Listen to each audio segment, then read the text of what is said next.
All right. Happy Tuesday, everybody, and welcome to another Future Focus where we are living at the intersection of business technology and the human experience. If you did not read the post heading or description already, today's conversation is about multilingual accessibility and how AI is making something that has historically, I've been doing this for a long time, that has historically just been one of those things that felt like an impossible task. And it's making it so much easier and better, and honestly improving the user experience overall. So we're going to have that conversation today, hopefully blow your mind with what's possible. To help me navigate that conversation, I'm joined by Anuja Dhawan from Dübverse. And first of all, we were talking backstage. Thank you for joining me. First of all, really looking forward to this. And I'm like, I forget, where are you located? She's like, it's India. I'm like, what time is it? And it's 11 o'clock. So not only are you here joining me having this conversation, but you're doing it at a time when many people would have checked out and gone to bed. So thank you so much. No, super happy to be here. And like I said, right, we have to really we try to build this company, a global company from day one. So we have a lot of these time zone chats to kind of okay with it is what I would say. But happy to be here and happy to be chatting to a lot of stuff that's lined up for the next 1 hour. Yeah, no, we're gonna have a good conversation, and maybe that's the next thing we can focus on getting AI to do is fix the time zone challenges so that it just makes it easier. But I don't know that we'll solve that one. So today we'll solve another one. Now, for those who may not be as familiar with you as I have, as I've gotten to know you through this process, little background into where did you get your start and how did you go from was running an AI company for global content accessibility? Was that a childhood dream of yours, or how did you end up getting into the space and caring about this? Sure. I think I'll quickly cover what Dübverse is and then go deeper into my own self, and then connect the dots back. So, hey, everybody who's here, thanks a lot for sort of tuning in. I think Christopher does great content. I've been following that myself for, I think, over a year now. So, very happy to be on the other side this time. I run this company called Dübverse. We basically are a Gen AI company, been at it for about 2+ years. And the idea here is simple, where we are trying to break the language barrier on the internet that we see. Internet or the real world is not just English, and that's what we're trying to sort of do with AI. Are you telling me not everybody speaks my version of English around the world? Not everybody understands what I can't. This is the first time I cannot believe this. To you and your audience, I think that's one myth we want to break here, that it's not the same language, it's not the same accent, it's not the same way you speak, it's not the same meaning of the same words that we are putting out. It holds a lot of cultural and background values when it comes to language, and it's one of the most important aspect in terms of we as humans be able to communicate what we really feel. And I think that's why we are here, honestly. So that's what we do. And AI cannot solve the time zone problem, but AI can solve the language problem very, very well. And we've been doing that. We'll chat about that a lot. But yeah, going back, I think to myself, I come from a small town about 100 kilometers from the capital of India, where, sorry, if I connect the dots, we've always lived a very Can I ask a follow-up question?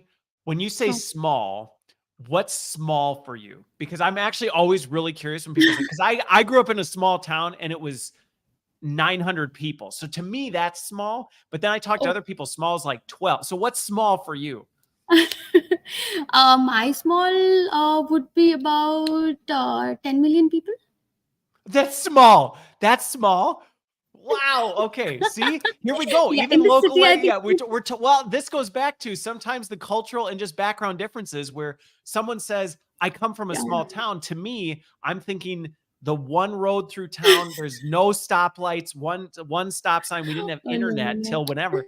And then somebody's like, small, like we only had 10 million people. So even there, I just think of some of the differences that can pop up in language. So I think the difference also is that India is a very populous country. So per square feet, the number of people that we have is huge.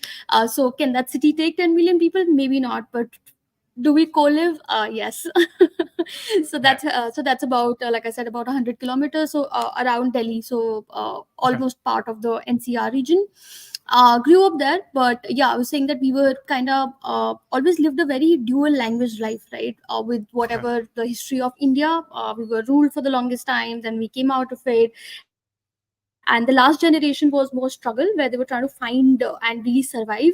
But with us, it was more about that there are more exposure, more things that you can do with your own life, right? So, but we still always had that mindset in terms of that English is always looked up in India. If you speak very good English, if you're fluent in English, you're set, you'll do good in your career. As simple as Okay. that. So culturally, it's like English is that's how it's seen culturally. It's looked That's up. okay. Yes, Got yes, it. yes. You have to, like, every parent would really want their kid to speak very fluent English and Okay. be able to be more confident like that, right? But so we were sent to English medium schools. But when we came home, when we spoke to our parents, extended families, it was always the local language, which in the northern belt is Hindi. And Okay. that change just happens so naturally. I know the other person speaks English, my English is on. I'm speaking to somebody at home, my Hindi comes So out. you So just grew that's up and you could flip a switch, just no big deal. It was like, hey, I'm having a yeah, conversation. This yeah, person yeah. clearly speaks English. I'll speak English. Flip. This person speaks Hindi. I'll just speak Hindi. And that was very natural Exactly. to you. And for the longest time, it was very okay. It was like, okay, this is how the world is. I go to office, I speak in English. I go to the internet, I speak in English. But at home, I'm speaking in Hindi. So that's how we grew up in a certain way. Okay. But yeah, come from a middle class family. Father has done his 0 to 1, came out of nothing to a lot of what we are today. So like the struggle journey, second generation after independence, so Yeah. seen all of that phase in a certain way. But yeah, life was good. Life was exciting always. I'm the youngest one. I think a lot of my personality gets formed because I'm the youngest one. We are the rebel. We want to go out and do something which nobody in the family has done. So that's where Okay. I think this innate Okay. feeling of doing something was sort of always there, and obviously inspired by my father a lot in terms of what value am I able to bring to the table for myself, for the society, for the larger good, and how do I sort of channel that. Like you said, I'm running an AI company, but I'm a commerce background. I'm not a technical person. I Well, that's what I understand was going to technology ask now. because how did that all then come together? So clearly there's this like Yeah. background that gave you the roots of you saw the problem for what it was, which was you Yes. at some point recognized, hey, my life experience, which is I just fluently flip between things, which I think is the experience of a lot of people, whether it's they flip between languages or they just assume, well, I have all these conversations. I mean, I grew up, like I said, in a tiny town in Minnesota. Mhm. Nobody, I guarantee, ever thought, I wonder if the person I'm talking to speaks the same language. It just didn't cross their mind. And so I think Yeah. even just you describing that, so clearly you had that, but then where did that emergence of, hey, you know what, I might be able to do something? Where did that come in? Sure. So I think I'll go back to how I started my career. So graduated from Delhi University, came to Delhi to sort of do my graduation. Saw a different world of as what was compared to my small town and now a Okay. big town was a huge difference for back then as well. Went to KPMG actually from a very Okay. very large organization. Oh, Started yeah. there. And then the big four consulting. So, yeah, all of a sudden the volume got turned up real loud. Yeah, exactly. So I was like, whoa, what's happening here? Right. And I could see people doing the same stuff for 10 years. And I was like, do I look at myself after 10 years doing exactly the same thing that I'm capable of doing very well today? So obviously it was very clear that I'm not individually as a person to be like a small fish in a big pond. I have to find my own pond and sort of rule it. Okay. Sort of came out very very clearly from there. This was about 2015. That's where the startup boom in a certain way in India was really really panning out. A lot of Okay. startups was coming in, investment was coming in. So from there I was very lucky, I would say. Went to a very early stage startup which was tech based. I didn't know what technologies back then, to be honest, but it Okay, so just you weren't a happened. And tech head. You weren't a tech head originally. It wasn't just something you were not at all. playing around Not with at all. computers. Okay, Yeah, yeah, got it. yeah. No, no, no, no, no, no. Never. No, I don't have that story that I got my first computer when I was 9, started coding. No, none of that happened. Okay, got it. Yeah, I got the computer. I was doing Facebook, LinkedIn, all of that jazz, but not coding for sure. Yeah, okay. So that happened. So yeah, got into the startup early stage. So I was coming from big consulting company, and here there are like 20 guys sitting in at a basement of a very very large office. of a building, late Okay. at night, 10 o'clock in the night, still at office. Everybody is in their So it pajamas was and a chappals. stereotypical startup, though. It did meet the Yeah, stereotypical 100%. startup. Oh, for Yes, sure. it did, it did. So that's where I interviewed, and I was like, okay, this is a different vibe. Let's see what's happening here. So I very randomly sort of ended up joining them, but it was, I think, fascinating, and sort of has set me up for everything that I am today. And I ended up Okay. spending 5 years at that organization. Okay.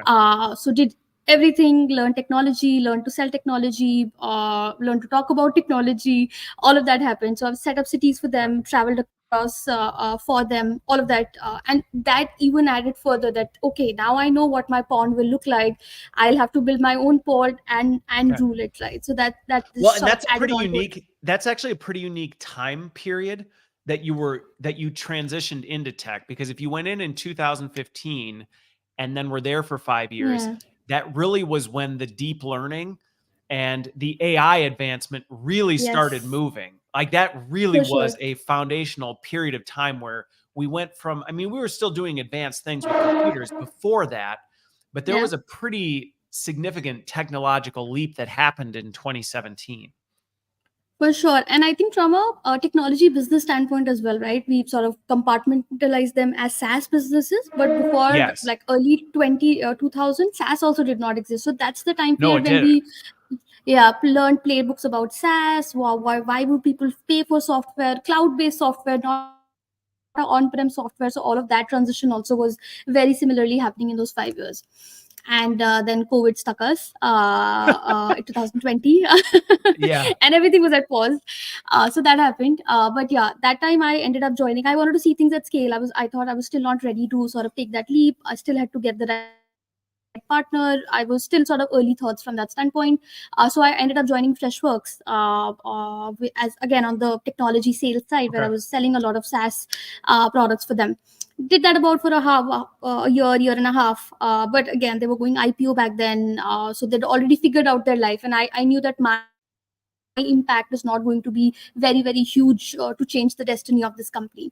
So I was kind of then in very middle minds, and obviously we all had a lot of time at hand during COVID when we were stuck out, right? So that's where Everybody my went through that existential crisis moment where they were like, what am I yes, really doing with my life? yeah, And is this what I want to correct. be doing? Okay. Correct. So that's where my friend and now my co-founder Varshul, who's the brainy person here, the techie person here. Okay. The idea is also his brainchild, so to say. He was sort of dabbling with a lot of technology around 2017-18 when that phase exactly was happening.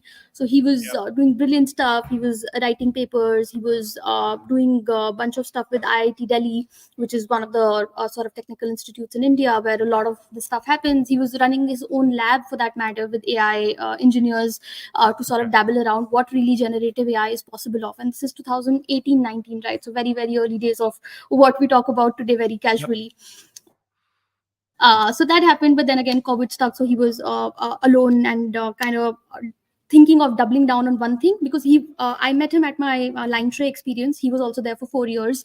So Okay. after his startup stint, he went back to academia. So that mix in a certain way gave him that sort of depth to sort of come up with such an idea which can really change in terms of how we do content, consume content, so on and so forth. So idea was very simple. Started more from a digital education standpoint. So from India standpoint, we are a land of languages, right? Like every 100 kilometers, how we speak really changes, I and was going every to say, state. you've got India. I've done enough work with folks in India. The cultural Sure. and language, the Uh-huh. linguistics over there is actually mind blowing. It's absolutely mind Intense. blowing.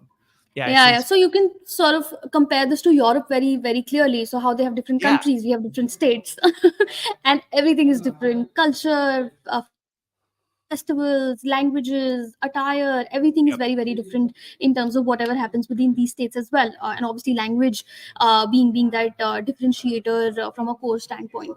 So with that, if education really had to go digital, we knew that it will happen in English. There are MIT, Harvard courses which are out there, but how does a child in a smaller town, in a village, really gets the same opportunity even if they get the internet? How does this really happen, right? Yeah. So that was the starting point in a certain way where we thought that if there is so much good quality content, YouTube was taking off in India, Geo was taking off, which sort of Okay. really propagated created the internet consumption in India. So we knew that people will get access. Another 2 to 3 years, everybody will have their phones and they'll be running around with it the whole time. But what do they really consume if the quality content doesn't exist? So the thought, in a certain way, started from there, and now been 2.5 years doing a lot more. So that's my background story. No, it's really interesting. And this is a really interesting, fun founder's journey to go through, because as you describe that, there are really some powerful milestones that a lot of people just see things where they are today, and they don't Yeah. necessarily how all these pieces fit together. But even your point about SaaS and on-prem, I mean, I remember the days where the idea of a SaaS product it was just unacceptable. Companies were like, you can't, are you kidding? You're going to buy a software from the internet and it's not going to be installed locally here? There's just no way we can do that. And I remember the battles I used to have with IT leaders over, this is the future of software. And we were like, no way. Yeah. So that shift was significant. But then you talk about the advancement of artificial intelligence, but the one you subtly hit at that I think also is right in there is, things like edX and Coursera that had radically democratized educational content. Yeah. And there really was that boom. And YouTube was doing the same thing, where there's all these really intelligent people putting together fantastic quality content, but you're dealing with a lot of complexity when it comes to this. And this goes to something we talked about backstage, where people assume this stuff just magically happens. But then on top of it, also, when you have this underlying assumption that, well, everybody thinks, talks, and understands like I do, like you said, MIT can create a course. Yeah. It may be the best $150,000 online course that they've put together, and it may be absolutely wonderful. But then there's only a very limited number of people. So even if you put it in Coursera or edX, or you put it free on YouTube, that's great. And you've taken a step towards accessibility, but there's still a huge percentage of the world that would go, I can't do anything with this. It doesn't mean a thing to me. Okay. So you decided to take that on. You decided, you know what, we're gonna use AI and we're gonna tackle it. So yeah. So he obviously sort of had sort of built something, and I had enough time at hand. Freshworks was the comfortable job, so to say. So I thought, let me help you. I know people. I know I'm the salesperson. I can talk. Let me just go talk to people. I have this new product to sell. And I tell you the reaction of people. This is early 2021, mid 2021. I was doing a demo with one of the edtechs in India, and I literally had the other person, I think he was the head of production or something on those lines. He jumped out of the chair. He's like, this is impossible. Yeah. This is no reality. Yeah. This is, it was, I think, the best thing. And I think that one demo gave me the conviction to sort of leave everything else. And this is the gold mine that we're sitting on. And this is going to be that sort of life-changing opportunity for me as well. Because again, I'm no techie, right? I can't go here, go and create a tool or a product. But today is the internet world. Today is the SaaS world that we live in. So I need a product to sell. I need technology. So that's where my conviction also came from. But the reaction of the audience earlier was brilliantly amazing, and that gave us a lot of courage to sort of go deeper, go more, find out more, and be able to come out with a production ready tool which enables so much in today's day and time. So let's talk about why people had that reaction, because I think understanding this problem is really, it's the complexity of it. I think a lot of times just gets overlooked, because I mean, I've been in the space, in just the content in general, education content space, for a long time. And a lot of times it's not that people didn't want to create more accessible content. There's always, I think, been a true desire. I mean, even in some of the biggest corporations, we sometimes joke that there were people that would just be like, it's fine. It's good enough if it's in English. But it really was more because people knew what went into that. I mean, even something simple like a document. I just think back to days where you would go, okay, we have this document. What if we wanted to put it in a different language? And half the room would just go, no. And then, even if we want just this one document to be in 5 languages, the process, the time to do it, the editing, the management of this whole thing just becomes an Mhm. absolute nightmare. So then I think about video content, and I remember my first time in a global organization. I still remember one of the first meetings I was in where we were doing some of this culture work, and we'd created this really great video about the change in culture. And I just came to the table all excited, going, "This is really great, but we're a global company. We should create this in several languages at least. I mean, we have," and people just looked at me like, "No, no, we don't have budget for that. We don't have time for that. There's no way we're going to take this and turn this into it." So Yeah. talk a little bit And about think of the how go yeah, for it. yeah. No, what were you gonna say? I told you we were gonna Think of interrupt the each other. So think of the process, right, of what really goes into it. So if we think of a video creation journey as well, right, you have to think of the idea, the thought with itself. You have to write the script, you have to create a video separately, the visuals of it, a person speaking, whatever that might be, and then the voiceover happens, and then somebody to put all of this together for you, right? So creating video is no joke, no, at I mean, least. I remember a talking head video, a well-produced Uh-huh. talking head video. A 5-minute video might have cost, I mean, and I don't know if these figures are still accurate, but I remember back when we were doing it, cost 20 to 30 grand to do just a Yeah, short. easy. By the time you were all in with the production crew and the editing and all this other stuff, and I even think back, I think some of the YouTube content creators I know, where they'll talk about how much they spend on a single Yeah, video, and you go, there's yeah. a ton of money and time and resources that goes into something that people may just look at and go, "What? It's just a video.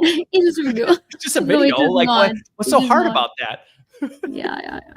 No, no, the effort that it really takes to sort of get a good quality video, obviously, like you're Yes. creating a very like a 10-second TikTok maybe is easy, and they're trying to simplify a lot of that. But that's also no joke, so to say, to be able to produce that, keep churning out more and more videos. It takes a lot on the person sort of creating it. So now think of that. Now you've created a video, you've put a lot of thought to it. Now you're saying, I want to do this in another language, which is completely a different ball game. I have to redo the whole script. I have to get another voiceover. I have to get the mixing done. If there is an error that's happening, I need to go back to my voiceover journey, get that person, and then do that mixing again. And that is the whole reason why this never happened, right? Yeah. Because the multi-party effort, right? It's not like one person, I get one person, everything will be done. I need different people for every language that I really want to go to. Then I need to Yep. mix it. Then I need to make sure that this is happening in the right direction. So there is a maker checker that still needs to happen. So hence people did not really go in that area at No, all. they that didn't. that's not the beast I want to And touch. back in the day, there would sometimes be just this, like, and you couldn't do it for video. But there were parts that you could propose to do it for video. But like I remember, back in the day, people would be like, "Well, why don't you just use Google Translate?" And you're like, No, "No." no, not that. Like those were like the early days, but like it was not an effective, there just was not an effective way to do it. And again, it's not because people didn't Yeah, desire it. It's not because there wasn't a need. I know that this was a major pain point for basically every organization I ever worked with. And again, it yeah, wasn't just, oh, if you're a global company, because even if you're, I mean, like you said, India, there's tons of languages within India. The US is the same thing. Assuming that just because you're in the yeah. US means that everybody speaks fluent English is actually a Yeah. bad assumption. Yeah, yeah, no, no. I think there's enough Spanish-speaking people within the US as well, where they can understand English, but would they really understand and learn something in English? Maybe, maybe not. So that I think is something that Yeah. that really needs to be questioned and done better. I think the other journey I also want to add here is that how the shift has really happened, right? So when the internet happened, or when these earlier trainings were more text-based, right, or more there's a Yes. written doc maybe in a certain way. Then came the images, that okay, you can visualize it better, you can do a presentation, and the stuck around is longer. Then came the video, that if you're able to make it a little more engaging, if people are able to immerse themselves in the experience of learning, they'll be able to retain more. And now it is going more towards personalization, so to say. That is it, the cultural nuance of what really I have learned over my lifetime is Yeah. embedded in the video that I'm watching. Does it speak my language? Does it really talk to me, or is it still talking to 1,000 people? So I think that's the Yeah. journey that the content material in a certain way has taken, and now will only sort of keep going narrow into what people want, and not what a HR head has decided that this is the course we want to do. No, and That's that not the and that case point anymore. that shift is happening at a pace that I think is overwhelming for a lot of people, because the Yeah. expectation from people is just rising. It's people are just, because AI is playing such a role in so many things. I mean, it's not Mm-hmm. just affecting the way we consume content, it's affecting the way we shop, it's the way we interact with people. It's affecting everything. So people have this expectation that if I'm going to commit my time and attention to something, it needs to be tailored to me. My And so experience. something even as subtle as language Mm-hmm. can be massive, because it's like, oh, that's not for me. That's created for some generic audience that isn't me. So I'm just going to move on and do something different. And that rise is only going to continue more. Yeah, yeah, for sure, for sure. And I think if we also look at some of these countries, right, how well they've preserved their language. Let's look at China for that matter, right? They refuse to accept English left, right, center. They say this is our Yeah. language. If you have to deal with us, you have to learn my language. I think a lot of other nations were not able to do that, and sort of everybody moved towards English. But now I think there is enough other language influence which is coming out, and if you have to really deal with them as whatever stakeholders, you really need to go there, sort of take that step from a language standpoint again. Yeah. Well, and I think something underlying in that is going to change even just the cultural acceptance of this is, I think before there was a general understanding that language was extremely complex and it was Mm-hmm. very difficult. And so there was this kind of general acceptance and understanding that people are trying their best. And it wasn't necessarily offensive if something was like, well, it's in English, but I kind of get, like, there's a lot more to Mm-hmm. this. So I understand why. And one of the things that I don't think people are thinking about as much is, as we move into an age where the general population starts to know it is much easier to do this, that it is accessible, you Yeah, can do yeah. it for cheap and personalize. And if you're not, it can almost put off an offense of, you actually don't really care because I know you could Mm-hmm. do this and you're not. And so I think something that is coming, I don't think we're quite there yet, but I think one thing that companies and just people in general need to think about is, we are going to get to a point where you may send an unintended message that I don't actually Mm-hmm. care about you, because I didn't take the time to take this ridiculously easy step to personalize this to you. And that actually can be I think we're going to get to a point where that may be more off-putting than it has historically been. Yeah, yeah. I think this will also fall a lot under the DNI. I think diversity and inclusion, which was again a Yes. very ignored topic for the longest time. But today, you cannot ignore that, right? You have to care for it. You have to No. make sure that you're taking efforts, conscious efforts, to make people feel more included. And I think this is definitely a sort of an extended lens within that ecosphere as well. Yeah. Well, and on that topic, two things I would hit on with this one. One, anybody who's been Strong. following kind of the headlines and the themes may have heard, like, oh, DEI was kind of a trend and now it's declining. And one of the things I keep talking about with that is, no, it's not. The way it was being done is changing, as I think it should be changing. But the actual initiative of being more inclusive, recognizing diversity, being more equitable, that only is continuing to rise. So I mean, I've heard arguments Mhm. against it going, oh, that was a fad. And I'm like, that is not a fad, and it's not going No. away, and you'd be foolish to ignore it. So I think I that's think it's the to your, new normal. it It is the is. new normal, right? It is more acceptable now, so it doesn't feel like we're doing something out of way. But now more and more things will keep becoming the part of the usual as business in a certain way. So that will Yes. not feel like I'm going out of my comfort zone. But I 100% believe that But I that's think important that's and that we that's what I was follow. getting at before, is as people start to know it's easier and just more of a, Yeah. why wouldn't you just be more inclusive? It Mm. actually, what would have maybe been accepted as, oh, well, I get it, will actually feel like you're being exclusive, intentionally exclusive. And I think that's Yeah, one of the yeah, yeah. risks that companies may run into, is they go, hey, we're doing what we've always done. Why are people so much more upset by this? And it's like, well, because what was socially acceptable before, people know that you could be doing better and you're not. And that's giving Mm-hmm. the impression that you're actually choosing exclusivity. You're actually choosing, Yeah. what, we're not going to take this step because of that. But the other thing I was going to say is, I don't think people always recognize how much movement you can make towards being a more inclusive environment when you accommodate and account for language differences. And I just, again, growing up in a small town, one of the things that I spent a lot, I mean, there was a lot of different cultural groups that would migrate in and out of the area. And I did a lot of like hard labor as a kid. I worked out in the field. And there is nothing more exclusive than being in an environment where you don't speak the language. I mean, that is a very isolating feeling when you feel like, I don't know what's being said. I don't understand what's going on around me. People are communicating with each other, but I feel completely there's nothing more that makes you feel like an outsider than being in a group of people not speaking your language. Yeah, I think 100% agreed there. Okay.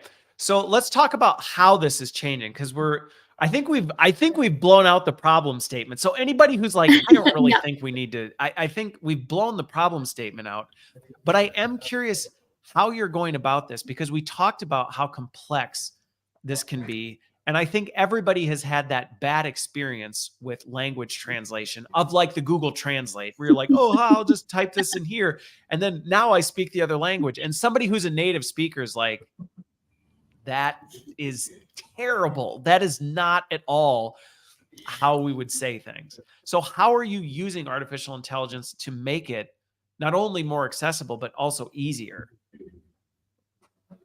Sure. So I'll cover this in two parts. One is the more infrastructure layer of how the LLMs and how the understanding in a certain way of AI is built, and then I'll talk more about at Dübverse of what we're trying to do, right? So if we talk about AI and these LLMs also, right, how are they trained? We've seen a lot of lawsuits come across left, right, center, but they are primarily trained on the data which is available on the internet. Yes. What is available on the internet is English. So that's where the first. it's a fairly biased database. Let's just say that. Yeah. From a language standpoint, so sure, any other standpoint, like male, female, it's so bad when you just go to a Google Translate. Also, that's where all the data in a certain way is coming about from. So what it is trained on is primarily English. What it really understands is very, very biased opinions. So how do we really make sure or sort of train it better in a certain way where it is able to understand more? So that's one problem I would say that's still at hand. That how does AI as a being, I think it's almost a being amongst us now, really understand. It's a thing. Same. So how does this being that's sort of growing amongst all of us really moves from one language to another language very, very seamlessly? So now obviously with AI capabilities, I'm sure everybody here has seen, so it is everything as humanity that we know of can be sort of synthesized and put into one single being. So can that be taught? Yes. Are we there? I would not really say that. Does AI very seamlessly moves across different languages? Not really. But from an effort standpoint, I think there's a lot that everybody in the right position is trying to do. There's multiple LLMs for Indian languages being put out, for other languages being put out. I think Europe is also trying to come up with their own LLMs, because again, the language nuances are so specific. If we the way we've been talking about it, it's still difficult for it to understand. Now coming to how going back to the challenge with this, but before you go into that transition, is a lot of people see AI as the end product, but forget, going back to even what we talked about with like video production, people aren't necessarily seeing what goes into actually creating that product so that it is there. And again, it can only be as good as the data it's trained on, which 100%. Digitization of things is not equal across the board. So going back to it, there are certain languages, certain cultures that just have not been digitized to the same level that other things are. So naturally, you're going to have bigger challenges with getting some of that stuff up. And like, well, you got to have, and it's not just like you need like one example. I mean, you need large amounts of data to train this stuff. Yeah. And it is also that you need parallel data, right? So if I am saying as simple as just round the corner in English, in Hindi, it will have such a different meaning. meaning that it Yeah. will not hold true. You will not be able to hold that conversation, right? No. Another example, famous example, is something as a butterfly, right? If I talk about butterfly, it's an insect. We see that very beautiful, but for in context of swimming, it's a very different thing, right? A butterfly stroke Yes. cannot be a insect, right? It's a very different context that I'm talking about. Now, Or when if you we talk about the add a butterfly effect, I mean, even think about the yeah, butterfly definitely. effect. You're not talking about an insect at all No, you're type not of a talking thing. about the swimming. Now you're talking about a No. different concept altogether, right? So now within the same language, there are so many complexities, and now you translate this to different languages, right? That exist. So the problem statement that we have at our hand, it's still very very complex, and it is, like you said, right? Is an assistance. It's not the end product. It's going to make your life easier, but will it do the complete work? Will it replace your job? No. You'll still have to do the work. The humans are still required. It is primarily, think of it like like a personal assistant that everybody has, which is very smart. Is how you sort of look at it. Now So coming on, I think, to the yeah. yeah, well, so on that, and I'm curious just on the general state of artificial intelligence. Mhm. I'm curious, especially since you're doing so much in linguistics. And I actually had somebody on last week who we were talking about the fact that AI is actually helping break down dyslexia because it can actually understand the linguistic nuances of language and make it easier. Where, for folks who may be less familiar with where things are in this, how far have we come in this? Because again, if you're somebody who's had a bad example of Google Translate, you may still be thinking like, yeah, it's not great. How far have you seen it come in terms of, no, when it does a translation, it actually does do a good job of accounting for context cues, terminology, things like that. If I'm translating, let's say something from English, and let's say American English, where we use lots of these turns of phrases that culturally people are like, I don't know what you're saying. How good is it today at actually translating that into Hindi and actually capturing some of Mhm. that? Sure. So I would say there's no one answer to this. It really again depends on which AI or which LLM or which model are we Okay. really looking at. So for an example, if you go to OpenAI, obviously the 4 Turbo that they've launched is very very powerful. I think, if I'm not mistaken, 10 billion is the, I'm not sure of the word, not sure of the number, but it is the biggest which is out there so far. So the translation with Turbo are great. It understands more. It has more data that is being trained on, and obviously then it in a certain way also builds its own general intelligence, where it is able to maybe understand the jokes, the sarcasm as well. If you go to like a 2.53, the jokes were not very clear to the AI in a certain way. Okay. But same ways, if we go to a different model altogether, which are so many more out today, right? Google, Gemini, so on and so forth. So everybody will have a different reaction in a certain way. So hence this becomes very contextual of what is my content, what is my language, what type am I really trying to do. All of that has to be in a certain way fed into the system, and then it Yep. can give out better results. And that's something that we are sort of attempting to do at Dubverse as well. Right, so two three Okay. things I want to cover when we talk about nuances and how we sort of tackle with them. So let's look at the video landscape first, right? It starts from a 10-second TikTok and goes up to a 3-hour long movie, which is Yeah. very complex, has emotions, has everything that's happening, like 20-30 characters. So obviously not everything that AI can do very seamlessly as of today. So we at least at Upwords have picked certain domains, certain niche, where we think that AI is capable of sort of doing this at a good quality, at an Okay. acceptable quality, and which is basically mid to short form content, which is about a 15 to 30 minutes at max, and educational in nature. Conversation, it can, but will it be entertaining for the next person to watch? Maybe, maybe not. But if it's an educational content, I'm trying to deliver a certain learning for the third person who's going to watch it later in his or her own language, then yes, it can hold context. It can take the meaning from one language to another language and deliver it. Okay. That it can do very very well. Now, from a process standpoint, what we do is we take a larger video, we break it down into smaller chunks at a video and at a audio level, so that the context is moved from one sentence or one sort of statement to the next statement. And at a Okay. overall also, we are able to in a certain way summarize what this video is about, what the presenter is trying to sort of talk about. It Okay. can be Power So BI, from it an can audio, be you're actually breaking it down because I think this is where helping people understand the complexity of linguistics and how this works helps people understand how AI fits in and also the role Yeah. people plays in it, because it's not one of those, to your point, and you said it well, this isn't just handed over to AI and magically everything happens, because there is nuance to this, that if you do that, it's not going to work well. So you're breaking the feed apart from the video and the audio, so that one, as it's looking at the audio, and I think this is where AI probably naturally is playing into this, it's doing the transcription of that first to actually get this into Yes. a transcript, so that it can then be contextualized, understood, and then translated. So that's kind of the baseline. Yeah, that's the process. So we take a video, we create a transcript out of it. So it still remains as the same traditional way of doing it. It's just way faster and everything AI is doing now. So I create a transcript, I do the translation to the second language, and at a break it down segment. I don't take the whole video together because AI cannot hold such long context as well. So I need to break it, give it smaller context window so that it is able to retain the meaning and move next.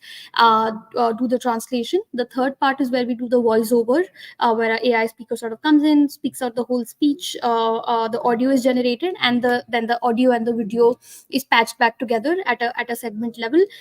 Here is a lot of complexity involved, because whatever I will speak in English in 10 words, I might take 12 words in Spanish. So now, how does my visual and my audio remain same when I'm delivering the same message of that same segment? So there's a lot of engineering in a certain way that it goes in to really give you an output. I'm going to slow you down, because I want to actually break this down for people to think about this, because this is what could look like just this simple oversimplification. I actually think it's fascinating the way it's doing this, because to your point, this is some of the complexity that we have to deal with when we think, and everything you're saying is why in the past, everybody, when you went, hey, let's translate this video, just went, yeah, no, because in the past, even getting the transcript from the video might be a nightmare. Actually getting that script from the video might be a nightmare. Now we can do that quickly.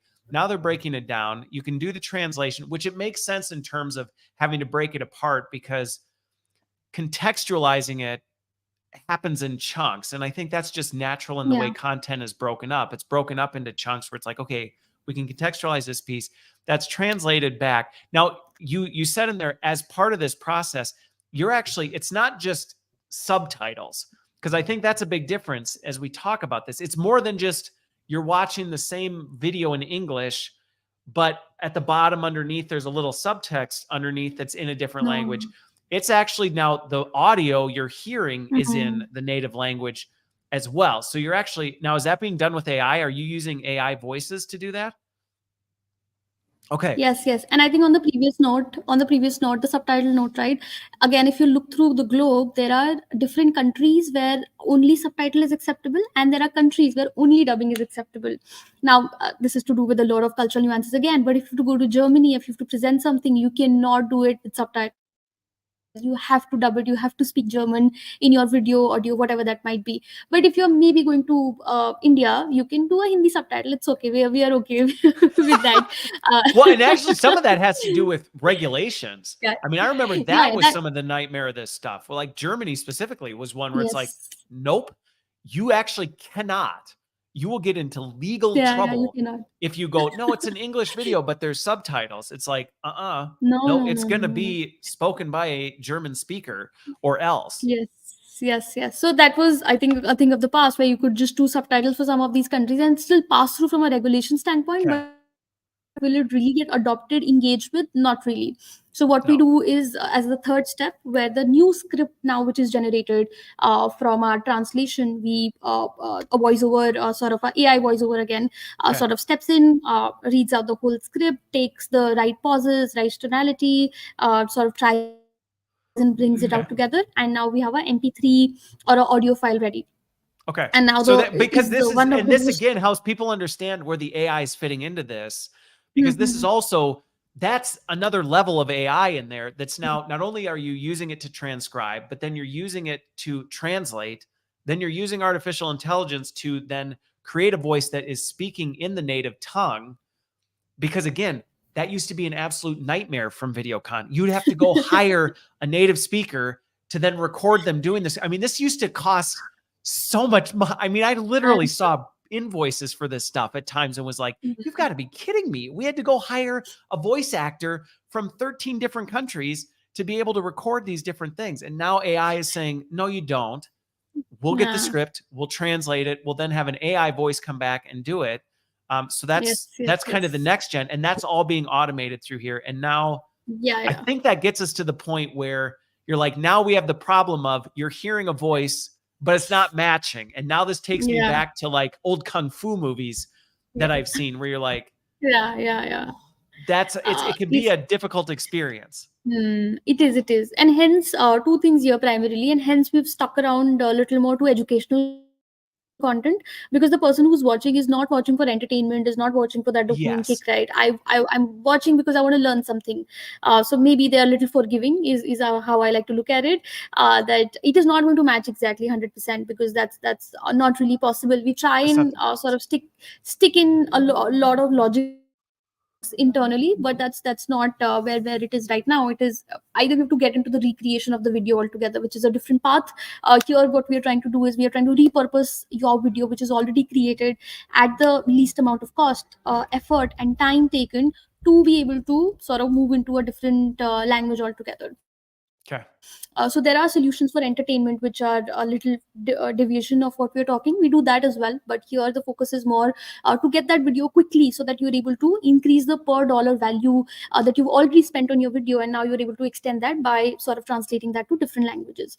So the Okay. last and the most difficult step is to sort of patch both of these things together. Video, we do not change anything as of now. We don't do the lip sync part. We don't touch the video so much. But audio, this new audio is patched onto the video, and Yep. what you see as output is basically visually everything remains the same, but the audio is replaced with a different language, where the Okay. context remains the same, the content remains the same, the length also more or less remains the same, but the language Yeah. in a certain way is different, and you have a whole new world of audience that you can reach out Okay. to your And video so with. that part then also is part of the now is that human assisted? Is that AI assisted? Because going back to I get for educational content, it's maybe not doing the full lip syncing part yet. But there is this timing of like there's visuals usually tied to videos and there's things like that. So you can't have the timing be just so wildly off there that where what they're saying is like, wait, that's not even what we're talking about right now. So you're now also then as you're layering this audio back with the video, you're actually making sure that okay, contextual cue wise, it's staying relatively close, even though the lips might not be exactly perfect with what's being saying. Contextually, the video is still visually and audibly context accurate. Similar, yes. So two things here again. So one is, go back to when we said that we break down the video right into smaller chunks. So Yep. this in this process also we use the same thing. We know that within Ah, say 10 second to 25-second you've set this segment. So now if it's taking me longer or shorter, I can stitch my audio to sort of fit into the same segment that I have. But whenever my 26-second is coming, it's the next sentence or it's the segment that I transitioning. moved on to. Yeah, it's Okay. transitioning. And the second part is the output that we sort of give out is depends on the input video, of course, but it's about a 80 to 85% accurate in terms of the language translation, the timing accuracy, so on and so Okay. forth. So the last leg in a certain way needs to be assisted by human. So that's where Okay. we've built a whole studio within the platform, where you, like a video editor, you can go make changes with your English keyboard. You can type in any language, Hindi, Chinese, which are different letters in a certain way.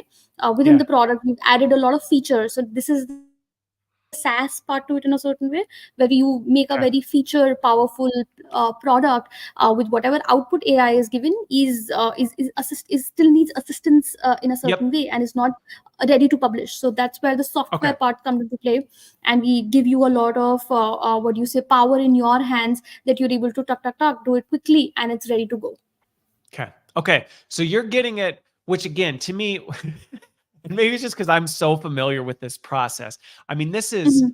when we described what we just went through, this could be weeks or months of effort. When I think about what this would Easy. and tens of thousands of dollars, sometimes in excess of hundreds, depending on the complexity of it, to be able to break this stuff down and translate it, get it in a different native speaker's tongue, then go back and do all this. And so the automation part is really automating about 85. You're saying accuracy wise, it's getting you to like the 85, 90% range. That then at that point, you're going back and then there's an interface. And at that point, then you're fine tuning, making sure like, okay, we might make some adjustments type of a thing here, but it's basically lifting 85% of that work off of somebody's back. Yes. Yes. And the last 10 also is very, what do you say, in your hands, right? Earlier, it used to be if there's something wrong, you have to go back to the studio, rewrite, re-record, re-put it on the Are video. you kidding me? I mean, I remember there were times you'd like go to edit something, and you're like, that's not even the right audio. Now we got to go find the same voice actor, and we've got to go find them and be like, can you re-record this section because the way they did it isn't right? And it's a nightmare. It's an absolute nightmare. So all of that is not required. You're still on the platform. You're still on the software. You can also think of it like an interface of where you're able to engage with AI, right? So now AI has a mind of its own. It has given you a certain output, but you're saying, no, I want it my way. So these are the changes that I want. So you can interface with it through a software. It's a web application, so to say, which works on any browser, and can be very easily. The power comes in your hand at the user level. Okay. And I think that's what go for it. So that's what really leads us to in the direction, right, of how we are building this, or who is it that we are building for. I think what the last decade was more about decision makers, right? That I need to sell something very fancy, complicated to a decision maker who's a CIO or a CHRO who's going to take more complex decisions. It's going to be 6 month sales cycle, and that's when this sort of gets approved, and I can use it now. But I would really say of how these new AI tools are being built are more user first. When we have discussions internally, it's about the user. What is his or her problem? How do I make their life easier, and not more about that? How do I make the conversion happen faster at a decision making power? Because we or as ethos of the product in a certain ways, value first, and then you sort of charge for it, because people are aware in today's time, so they want to experience it first. And the other caveat that comes to AI products is that people have never seen this, right? People don't believe in it. It's very difficult for any individual to imagine, is this really possible? Is it a gimmick that they're selling? We just talked through the complexity of this. Anybody who's dealt with this, it can sound like there's no way. And again, if you're familiar with the technology, it seems much more plausible because you're like, yeah, I get it. I understand how all these pieces. But if you're not as familiar with the nuances of AI and how all the pieces fit together, it could absolutely sound like fairy dust and spirit sprinkles, where you're just like, you've got to be kidding me. You take a video and in minutes have it translated in another language with another, like, there's no way that that's possible. And it's like, oh, it absolutely is possible. So actually, right, so when we started, this was again mid 2021, and people would call this deep fake. It did not have the respect it had today, right? So people would say, no, you know what? I didn't even think about that. I could see that taking some heat, where people would go, well, that you're deep faking this. You're basically taking something and you're completely creating an artificial layer onto it, which, so I guess I can even see some of the skepticism. I can see the skepticism around, like, wait a minute, how do I feel about this? Exactly, right, because this is not a human that I'm dealing with. How is system able to talk now? So all of those were things and questions that we've dealt with, and these were obviously more traditional businesses, so they were not very open to change as well, right? Because it sounds a little, I can see it sounding a little science fiction to people, going like, what are you really doing with this artificial intelligence? Like, how do you know that video is not just me saying a bunch of horrible things? You're like, well, okay. All of that, right? So hence what we sort of move towards is more the users, right? That we know there's somebody who's facing this problem, so let's go to them directly. Let's give them value up front, which is basically just putting in a video without hitting any paywall. You're able to translate that into a different language. You have your output ready in front of you. If you like it, you sort of move forward with it. If you don't like it, then you try another video, is what my suggestion is usually. Don't go away from it. Okay. But yeah, the point is that give that value, make them experience the platform, and then how we've priced it also in a certain way is that the decision making is very, very fast, that you would want to just sort of include this into your workflow, Yeah. because it just matches everything that you really want. Well, and I think two things that come to based on what you said with this. I can see where there's some of that healthy skepticism. And to be fair, I get it. I get where people kind of go, this sounds like Same. witchcraft, what you're talking about. Yeah. So that's where But our the website of our homepage has the word magic used in it, the most magical way that you can dub your videos, because we understand that and we want to acknowledge that upfront, yeah, that we are with you. This is very new. yeah, we get it. We get that this Yeah. feels like magic. But I think one of the things that I think through this discussion, this emphasizes though, and it's a caution to people, but also I think an encouragement to people.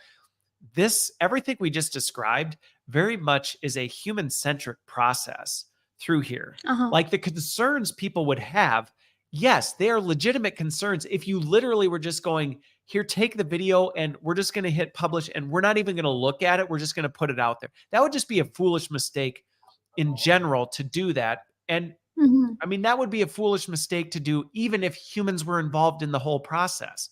I mean, I remember when we used to do this the old school way, one of the nightmares was you were constantly doing revisions and no, that's not it. And you couldn't, and it was extremely time consuming. So we're not necessarily saying, hey, the magic of AI is just set it and forget it. You don't need to worry about it. It's like, well, no, you actually still do need to play a critical role in making sure that the product that you're creating is a quality product and accurate, so that it isn't a deep fake of you saying, I mean, it's not going to be obviously, but that's the point, is to go, well, is it accurately Yeah, yeah. representing that?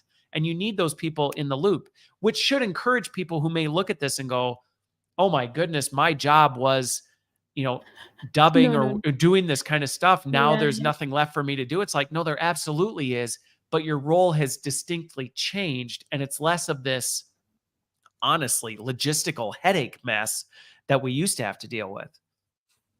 100%, I think 100%. And what we see very interestingly also happening is that people are using this as and creating service layer on top of this. People are saying, I Yeah. know the language, AI is doing most of my work, and I'm going to deal with my client, and I'm going to get this out at 50% of the price. They still make a lot of more margin than what they would earlier, but now they know that this is what is going to enable them to do a lot more than what they would have done earlier with their own time. So it is only Yes. and only enablement and accessibility in a certain way that it increases, and does not replace anybody anytime soon. Well, no, and I think your point to this with that is not only is there humans in the loop on that, but I love what you said, and I think this is a message I continue to reiterate as AI starts taking things on. At least if you're using it right, everything Yeah. we described, you could use it wrong. You could do it the wrong way and create a lot of headache and mess for yourself. But if you're doing it Yeah, right, yeah, yeah. not only are you keeping humans in the loop on this, but I love the point you brought up about improving your service level, where now, whether you're internally using this, whether you're a service provider using this, you can now focus that additional time that you've created that used to be committed to this. Mhm. I mean, following up on emails, trying to keep all the things coordinated, keeping the files organized and all this other stuff. You can now spend that time that was honestly wasted time in the relationship building and the problem solving and the improving product quality. Yeah. Yeah. So you actually can do higher order activities and offer a better product. Yes, it can compress your timeline, but it's not necessarily just now do things faster. It's like, well, you can do them better. And I think Mhm, that's something mhm. that should be encouraging to people who may be like a little bit nervous about how this stuff works. Yeah, yeah, yeah. No, no, for sure. I think from others aspect as well, right? We've seen Copilot come in, and that has just increased the productivity of the coders so much, because you don't have to go through the whole thing, write it again every time you're doing something new. You can just, what the usual standards are, pick it and move on. Is more important. So I think people. My message and my how I look at it is definitely that this is going to increase your productivity. This is going to make you do better stuff. Even if you take, say, you were taking 8 hours to do something, this is going to make you do in 4 hours. So 4 hours you can choose to work more, or you can just choose to relax as well, depending on whatever Yeah. stage you're at. But it just gives you more time at hand to be able to do more. Yeah. Well, and I think the other piece that you just hit on there is, I think it's that autonomy and empowerment that this kind of technology gives Yes. you. Like you said, it used to take 8 hours and there was nothing you could do about it. It was like, that's just what it takes. There's just no Mhm. way around it.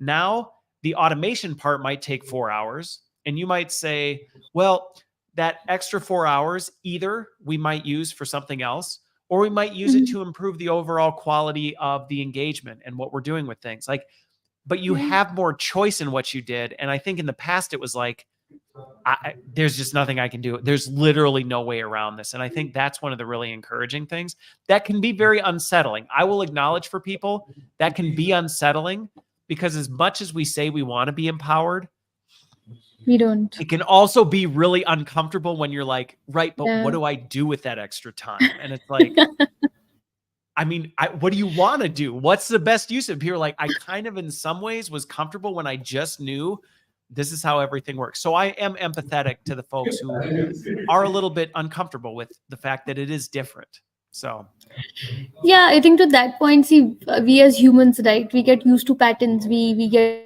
used to predictability, and that's where we find comfort. And now this is kind of changing the rules of the world of how it was it done. is.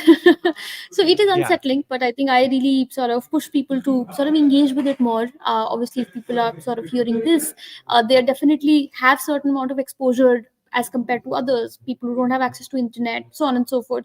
So I think your curiosity is really going to unlock a lot more, because what these tech people are doing, and I think that's what I really bring onto the table as well, that technology will create a lot, will happen, but what use cases is it really able to solve? What is it? How do Yes. we include that in our daily life? I think that's a very different nuance altogether to it, and only your curiosity can answer that for everybody.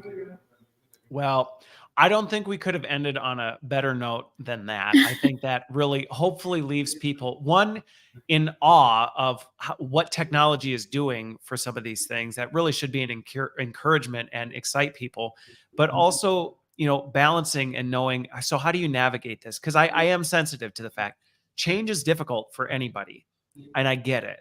And it can be disruptive. But I think when we really start leaning into it and going, hey, we can change things for the better, and everybody Hmm. wins in this. And I love it. And so I love the work you're doing. And I can only imagine where we're going to be in a couple years from now.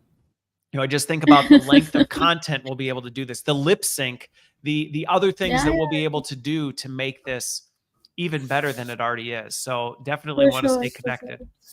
Yeah, yeah, definitely. I think this was lovely, and I think I would really want to take languages in a certain way alone, along with wherever we go, right? Because the next one last piece that I had was that this example I give a lot, but if we get to the world of metaverse, right? If you're really in that stimulated reality, and I meet somebody from Japan, and I still don't speak their language, what? How do I interact with them? I think the Yeah. language will still play a very, very important role for me to be able to exchange my ideas with whoever I meet on the internet as well. So I think let's Yes. include other languages apart from English onto the internet so that the world becomes more inclusive. I I absolutely love that, and I am very much for that as well, where it's like, hey, instead of trying to make everybody the same, let's use this technology to No, encourage and celebrate the diversity while still making it accessible and inclusive to everybody. And I think that's the beauty of where this stuff is going, is we don't have to try and say, let's try and jam everybody into the same box. It's like, we don't need to do that. no, We can allow yeah, them to be in their box while still working together. for sure. Love it. Well, thank you so much, Great, this Anuja, was for joining lovely. me. Yes, hopefully everybody enjoyed the conversation, found it thoughtful and insightful. And thank you all. If you're not, feel free to subscribe to the Substack as well if you want the Cliff Notes version of some of the biggest insights coming out of this. But thanks all for tuning in, and we will see you on the other side.